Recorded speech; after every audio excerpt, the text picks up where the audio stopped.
Hello, this is not Aaron for Aaron Unwinds. This is actually Abby with Why We Love Horror, coming in today with a whole brand new list. I know the past couple of weeks Aaron has been doing lists kind of along the lines of different parenting movies. I know he talked about the fact that he and I are brand new parents. So that's kind of the theme that we've been keeping up with. So we're going to keep it going this week with me instead. I'm going to talk about a pretty popular, it's more popular than I had kind of realized, subgenre in horror. I'm going to be doing a list today on pregnancy in horror. I'm not doing any type of ranking or anything like that.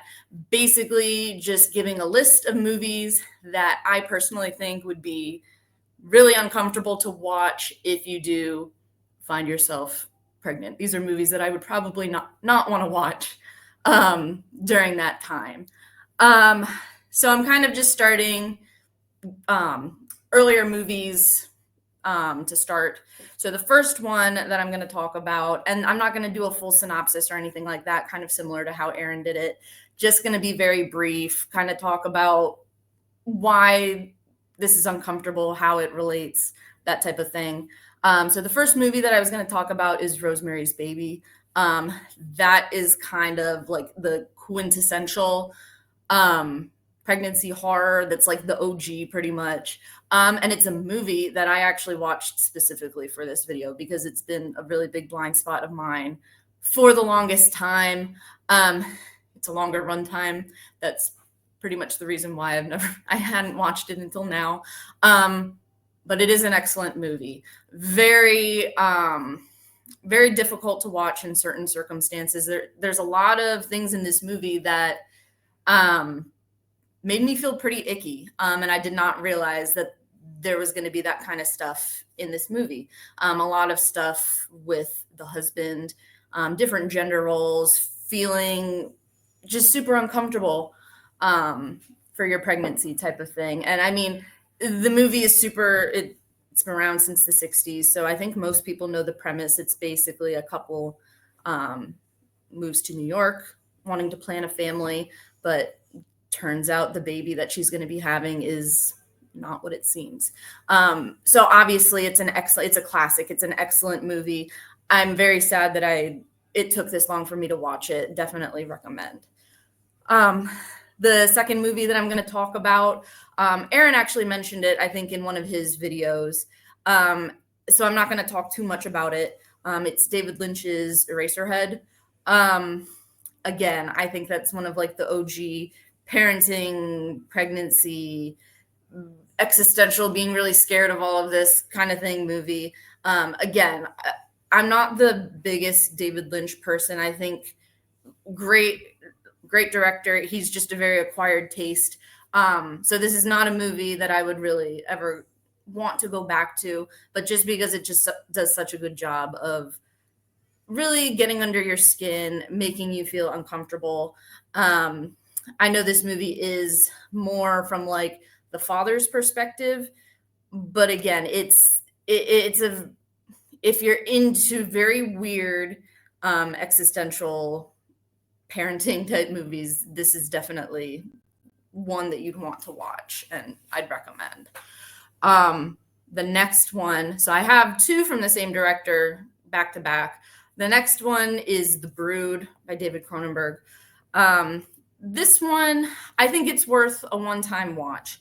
I never necessarily thought that there is pregnancy involved with it. And I think the main thing that people remember, or at least that I remember from this movie, is, I'm not going to go into spoilers, but there's a very intense body horror moment at the end of this movie that I think is just worth watching the whole thing.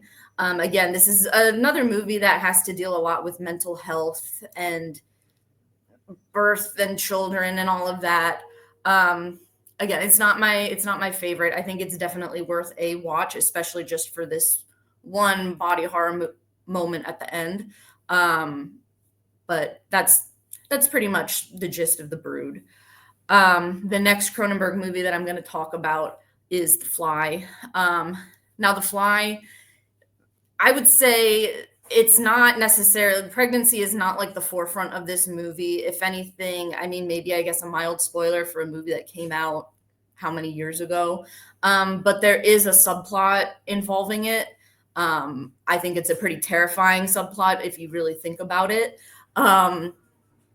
Basically, Jeff Goldblum's character and Gina Davis, she becomes pregnant once he's already turned into this weird mutant fly hybrid. And I think things get pretty crazy from there. I think that just that premise in general is what makes it worth being put on this list. Again, I guess mild spoiler, but it's been out for forever, and I know it's a very popular movie. But I think just that premise in general just makes it really terrifying. And then there's other ethical things that go into it that just makes it really terrifying as well. The Fly is one of the greats as well. Like, definite obvious recommendation if you haven't seen it. I know most people have. The next movie that I'm going to talk about is Village of the Damned, John Carpenter. This is also a movie that I've seen recently. The main premise of this movie, again, I think is quite terrifying when you really think about it. An entire town of women get pregnant all at the same time. And then they all give birth to just like these demon children with terrible haircuts that basically are just planning to kill everybody. I think that's very scary. I know a lot of people put this lower on Carpenter lists, rankings, and all of that. I think that I think it's really worth a watch. I enjoyed this movie a lot. And again, I think very scary pregnancy. I would be uncomfortable watching it. The next movie, this is also kind of one that you hear come up a lot. It's a new French extremity, Inside. I love this movie, but I wanted like nothing to do with this movie when I was pregnant. I wouldn't go anywhere near this. I would not recommend watching it during that time. Premise of this one, woman, she's pretty far along, probably 8-9 months pregnant. She's by herself at night, and a crazy person is trying to break into her house and come after her and steal her unborn child. Again, if I was sitting home alone at night and still pregnant, I would not want anything to do with this movie and thinking about this premise at all. Very scary. And again, it's a new French extremity movie, so it goes places. It's very gross, very gory. Definitely not for the faint of heart, but if you're into that kind of thing, I'd recommend it, just not when you're pregnant, honestly. The next movie is a movie called Pre-Binge. This one I think is a little less known. I watched this one a while ago, and I think it's definitely worth a watch. I think the most interesting thing about this movie is the director. She is actually the actress in this movie too, and she directed and acted in this movie while she was actually pregnant, which I think is great. I would never do such a thing. Like, it took everything in me just to go to work when I was pregnant. So the fact that she was able to do that, I think, is like amazing. And then the movie itself, it's a revenge movie. It's a very interesting premise. I remember it not doing as much as I would have liked it to. And it also markets itself as a horror comedy. It has that dry, like, British humor in it. Again, I mentioned it because I think, again, just it's very impressive what she did. And I do think it's worth a one-time watch. This next movie is very, very uncomfortable. I've only ever seen it once. I don't know if I ever want to watch it again. It's Darren Aronofsky's Mother, with an exclamation point. this movie, I know that there is more to this than just Jennifer Lawrence being pregnant in the movie. There's a lot of stuff that he adds in with, he beats you over the head with the message of religion, environmental stuff, all of that. But just for the fact, I mean, she is pregnant for most of the movie, I believe. And just the fact that the idea of having all these random strangers just coming into your house and like messing everything up, your husband doing nothing about it, all of that just sounds terrifying to me. They're like, again, that's the main thing that I took away and why I wanted to put this on the list. And then the worst thing possible, again, I'm not going to mention spoilers for this movie, even though it's been out for a really long time. But like literally the worst thing possible happens in this movie as well. So again, it's very intense. A lot of it beats you over the head. But as a pregnancy movie, I think that it's worth mentioning because he does a lot with that. Next one is, I thought it was worth mentioning. Again, it's not that big of a part of the plot. It kind of is. The first A Quiet Place, I wanted to mention. Yeah, and just the idea, the Emily Blunt character. So The Quiet Place is the movie where you can't make any noise or there's monsters that will get you. The fact that Emily Blunt character is pregnant in this situation, terrifying, couldn't be me in that situation. But just what she has to do and the stuff that she goes through in the end, with all the action and with the monsters and all of that. Very scary. And then the idea of bringing a crying baby into this world, again, it's just stuff that I just wouldn't want to think about. It's very good movie. I do love the first Quiet Place, but just the whole situation revolving around pregnancy in that movie, I don't like thinking about that. The next one, we're more than halfway through. The next one that I wanted to briefly talk about is a movie called Swallow. I think this one is like a little less known. It's more of an indie movie. And I'm realizing with a lot of these movies that there are a lot of similar themes around like body autonomy, around gender stuff, around husbands being terrible in most of these movies. All of that is just really like terrifying stuff to think about and just why it makes most of these scary in some way. With Swallow, the premise of this one is she's a newly pregnant housewife who turns to swallowing random objects. But again, in this one, it's one of those where it has to do with different like gender expectations and just the husband being all around terrible. So I think I do remember really liking it. Well, not liking it, but it's a really good movie and I think it's worth watching. And pregnancy really is the forefront of this one. Next one is another French movie, Titan. I do really love this movie. And again, there's a lot more that this director is trying to say in this movie. Just a lot of people like to call this movie the one where she has sex with a car and gets pregnant. That is in this movie. It's definitely there. But there is a lot more to say with this. Again, gender, family stuff, all of that is in here. I think it's a really interesting movie to watch if you can handle just that, if you can get past that weird part in the beginning. I think it's a very interesting movie and really, worth seeing. And again, I mean, just as a pregnancy horror, the ending of this movie, again, not really going to talk about spoilers, but it's pretty, it goes places in the end. Very body horror type stuff. Next, going to talk about Huesera, the Bone Woman, which I think I have talked about on this channel before, when talking about kind of hidden gem movies. So not going to go too far into this. It's definitely a recommendation. It's on Shudder.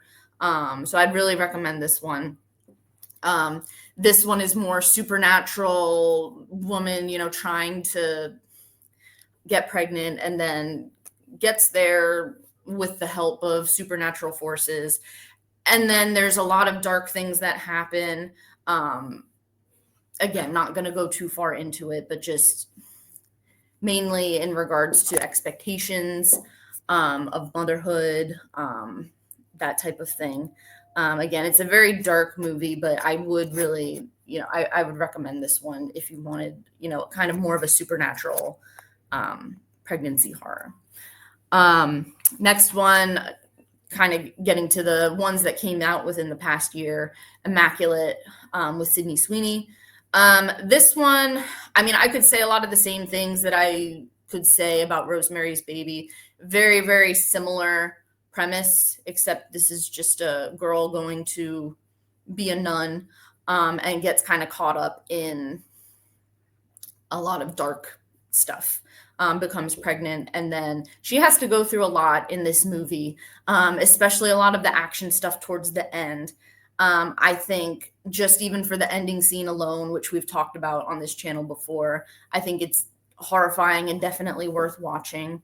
I definitely would recommend Immaculate. I know some people weren't as hot on this movie, but I think just for that ending scene alone, it's just really, it's a really good pregnancy horror to kind of check out. Last two. This next one, people liked a lot less than Immaculate, but I did want to talk about it because it's very uncomfortable and very scary. The Front Room with Brandy. This is the movie where Brandy, she's very 8-9 months pregnant, ready to give birth any day, I think. And they have to take in her mother-in-law, who is quite old and has just a lot of weird stuff going on with her. We talked about it on the channel. The mother-in-law does a lot of really gross things, a lot of weird things. And again, I would not want to be in that situation. That's the main reason why I wanted to talk about this movie, is just the situation itself, I think, is horrifying. And then again, even after giving birth, just a lot of weird stuff going on. Random people coming into the house wanting to see this child and all of that. It's just a situation I would not want to be in, and I would not want to watch this movie if I was pregnant again. And then the last movie is a movie that I actually never finished, but I did want to watch it because just from firsthand experience, Aaron and I did start watching it. I stopped halfway through because I just didn't really want to continue. And then he finished it without me because he said it would probably be best if I just finished this without you. And that's Night Bitch, that came out last year also with Amy Adams. She's not necessarily pregnant in this movie, but it kind of talks about parenting. I guess it is more of a parenting movie, but again, I wanted to talk about it because it is a movie that I firsthand tried watching and stopped. And I was like, this isn't for me right now. Maybe one day I'll go back and finish it, but I don't really feel the need to at the moment. Again, just a movie that goes into a lot of, again, mothers and their expectations and them losing a part of them, etc. And then again, another terrible husband. So yeah, maybe one day I'll finish it, but for now, I have no interest in finishing that movie. And that's all that I have. I know that there's probably a few other movies that I more than likely either haven't seen or just forgot to mention. If you guys have any suggestions, you can definitely let me know what I missed or if you have any suggestions. But that's basically it. Keep watching the channel. I'm going to be completely honest, I forget the schedule for the week. But I know we're still doing the Letterboxd challenge. We still have trivia on Fridays. All of that going on. Aaron will probably be back next week. I don't know what he's planning on listing out or what he's planning on watching for next week's Aaron Unwinds. And maybe I'll do another one of these. This was definitely very fun. And we hope to see you guys next time.